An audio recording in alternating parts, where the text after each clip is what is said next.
Good morning, student.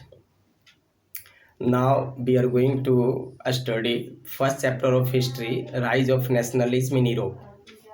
As you have got the notes of the chapter yesterday, so the notes that you have written, students. Now I am going to give you a lecture regarding the notes.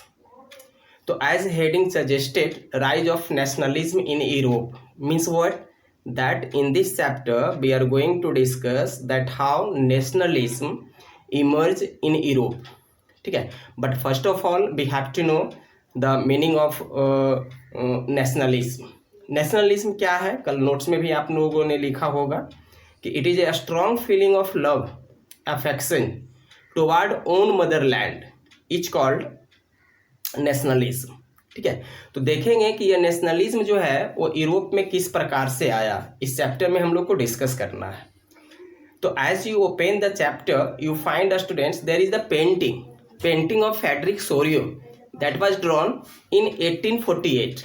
एक painting है Frederick Sorrieu का जो 1848 में drawn किया गया था। The painting is based completely on utopian vision. अब utopia क्या है? यूटोपिया है students refers an imaginary society which is very difficult to happen, जो रियली इस प्रकार का सोसाइटी हो नहीं सकता है। तो through the painting there was a dream of Frederic Sorrieu that the Europe which is disintegrated into various a small kingdom today will exist as a nation state in coming days. ठीक है, उनका एक सपना था। इस painting के जरिए उन्होंने एक सपना देखा था कि वह यूरोप जो आज छोटे छोटे राज्यों में बटा हुआ है आने वाले समय में राष्ट्र बनेगा, नेशन बनेगा। ठीक है, ये क्लियर विजन था स्टूडेंट्स फ्रेडरिक सोरियो का। ठीक है, तो if you see there is a 3 series of painting. आप पेंटिंग को गौर से देखिए, वहां पे 3 सीरीज ऑफ पेंटिंग आपको नजर आएंगे, एक नीच में, एक सबसे नीचे, फिर बीच में और फिर सबसे ऊपर। तो you will find the students there that number of people marching toward the Statue of Liberty. ठीक है, means every people of Europe wanted to get their means own freedom, individual freedom. But we must not forget the painting which was drawn in 1848 and by this time there was no nation state existed in Europe. and इस प्रकार का कोई nation state जो है Europe में exist नहीं होता था। ठीक है, लेकिन अभी वहां पे था, स्टूडेंट्स पेंटिंग में दिखाया गया था। You will find there the people students who are marching are holding their national flag. आप गौर देखोगे कि जो लोग मार्च कर रहे हैं सभी के हाथों में नेशनल फ्लैग है। जब राष्ट्र ही नहीं था तो नेशनल फ्लैग कहां से होगा? ठीक है, देखिए सेकेंड पैराग्राफ में there be find students difference between the modern state and nation state. ठीक है, हम वहां पे डिफरेंस देखते हैं मॉडर्न स्टेट का और नेशन स्टेट का। तो मॉडर्न स्टेट क्या है? Modern state students referred a centralise administrative power students where the people are not having the common identities. What a nation state is what? That all the people living in the state share the common identity along with the king. ठीक है, आप फिर box में आप देखोगे तो nation according to Ernest है, बहुत इंपॉर्टेंट क्वेश्चन है, इसको जरूर देखोगे कि अर्नेस्ट ने नेशन की परिभाषा किस प्रकार से दिया है। तो according to Ernest you find there it is a culmination of long past endeavour sacrifice which all together form a nation. Ernest का मानना है कि राष्ट्र का निर्माण यूं ही नहीं हुआ, इसके पीछे एक लंबी पुरानी कहानी है, त्याग है, बलिदान है, जहां पर सभी लोगों ने मिलकर एक राष्ट्र का निर्माण किया है। अरे बस there students also be see the statement of Mazzini that all the human has born free and wanted to be free. ठीक है, it is a mankind, it is a nature that all the human must be free. ठीक है, तो इन सारे theory की वजह से, इन सारे सोच की वजह से धीरे धीरे जो है यूरोप में राष्ट्रवाद का जो है उदय होना शुरू हुआ। लोगों में राष्ट्र का भावना जो है वो जागृत होना शुरू हुआ। And this was the first nation students France who clearly shows A nation state, और पहला राष्ट्र यूरोप का फ्रांस था जिन्होंने पूरी तरह से बताया कि एक राष्ट्र होता क्या है। और एक क्वेश्चन है, देखिए दूसरा पेज में फर्स्ट लाइन आप देखोगे ना, तो वहाँ पे लिखा हुआ है there is the clear cut expression of nationalism BC after the French revolution. ये क्वेश्चन है, आपको जस्टिफाई करने के लिए पूछेगा, a clear cut expression of nationalism BC after the French revolution. अब जवाब क्या दोगे, उसी फर्स्ट फोर लाइन में फर्स्ट पैराग्राफ में इसका आंसर है कि French revolution students mark a sovereign transfer of monarchy to republic. देखिए फ्रेंच रिवॉल्यूशन में सबसे पहले क्या हुआ कि मोनार्कियल शासन समाप्त करके राजतंत्र को समाप्त करके प्रजातंत्र आई है स्टूडेंट्स, ठीक है। फिर हम देखते हैं students, a constitution was drafted there, ठीक है, and people begin to believe that destiny of a nation, है ना, the people living in the nation means determine the destiny of the nation. ये 3 पॉइंट आपको वहां पे देना है। फिर आप देखिए कि what changes were brought by the French revolutionary, है ना, what changes were brought by the French revolutionary to represent France as a nation state. तो फ्रांस के क्रांतिकारियों ने फ्रांस में क्या बदलाव लाया था जिससे फ्रांस एक राष्ट्र के रूप में दिखाई पड़ता।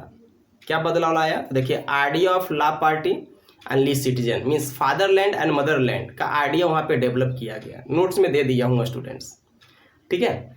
फिर आप देखिए रॉयल फ्लैग, पहले क्या होता था, राजा का ध्वज होता था, तो that was replace by the try colour of national flag. तो उस राजा के ध्वज को हटाकर वहां पे 3 रंगों का राष्ट्र ध्वज लगाया गया। स्टेट जनरल 9 में आप पढ़े होंगे, ठीक है। तो state general students was converted as a national assembly, तो स्टेट जनरल को नेशनल असेंबली का दर्जा दिया गया। Uniform measurement system was introduce किया गया वहां पे, ठीक है। Those who lost their lives during the revolution were given the title of martyr. Revolution में जो भी शहीद हुए थे सबको शहीद का दर्जा दिया गया, है ना। National anthem Marseille was composed, national anthem compose किया गया स्टूडेंट्स, ठीक है। तो these were the various changes which was introduced, है ना, by the French revolutionary to represent France as a nation state। उसके बाद देखिए Napoleonic code in 1804 we find there Napoleon became the ruler of France, ठीक है। तो दो he was a dictator, what students, his ruling system was very rational। वो एक dictator था लेकिन उसकी रूलिंग सिस्टम जो था वो बहुत ही बेहतरीन था, ठीक है। एंड ये क्वेश्चन पूछता है कि what is the role of Napoleon Bonaparte in creating nationalism in Europe. राष्ट्रवाद के उदय में नेपोलियन की क्या भूमिका थी, ठीक है स्टूडेंट्स। तो आप देखो कि नेपोलियन जो है ना in 1804 has introduce students Napoleonic code which is also known as a civil code of France. तो इसने क्या किया कि first students privilege on the basis of birth was abolish, जो जन्म के आधार पर सुविधाएं दी जाती थी समाप्त कर दिया गया। राइट टू प्राइवेट प्रॉपर्टी दिया उसने, फ्यूडल सिस्टम को रिमूव किया, यूनिफॉर्म मेजरमेंट सिस्टम लाया, गुइल्ड सिस्टम समाप्त किया, है ना। गुइल्ड क्या है, देखो guild students an organisation of traders. Guild was an organisation of traders which regulate trade into the market, जो मार्केट में पूरी तरह से ट्रेड को नियंत्रित करता था, उसको गुइल्ड करता था। तो it make difficult students to for a new traders to come into the market. तो न्यू ट्रेडर्स के लिए क्या होता था कि मार्केट में आने में बहुत समस्या होती थी उनकी, वो नहीं आ पाते थे स्टूडेंट्स। अरे बस समझ में है ना। तो that was students we find there that we notice there that Napoleon Bonaparte students not only restricted the number of currency but also students introduced uniform measurement system in Europe which helped too many states coming together to form like a nation state। ये किया, ठीक है। but people of Europe students became hostile to Napoleon Bonaparte, लेकिन वहाँ के लोग जो हैं वो नेपोलियन बोनापार्ट के hostile होते चले गए। क्यों हो गए हॉस्टाइल स्टूडेंट, तो देखिए in very beginning the people of Europe saw Napoleon as a harbinger of liberty but soon the idea turn as a hostile. It is because the people recognise that political changes administrative system of Napoleon Bonaparte did not go hand to hand with the political freedom. ठीक है, जो administrative बदलाव ला रहे थे ना, उसके साथ इसकी पॉलिटिकल फ्रीडम खतरा होते जा रहा था। दैट इज वो है ना, इन 1815 in the battle of Waterloo Napoleon Bonaparte was defeated. और यही कारण है कि 1815 ईस्वी के बैटल ऑफ वाटरलू में नेपोलियन बोनापार्ट को हरा दिया गया। ठीक है, चलिए, तो यहाँ तक नोट्स हम दिए थे स्टूडेंट्स, वीडियो भी बनाकर दे रहा हूँ। And in spite of all, if you have any problem, inform me. Okay, have a nice day student.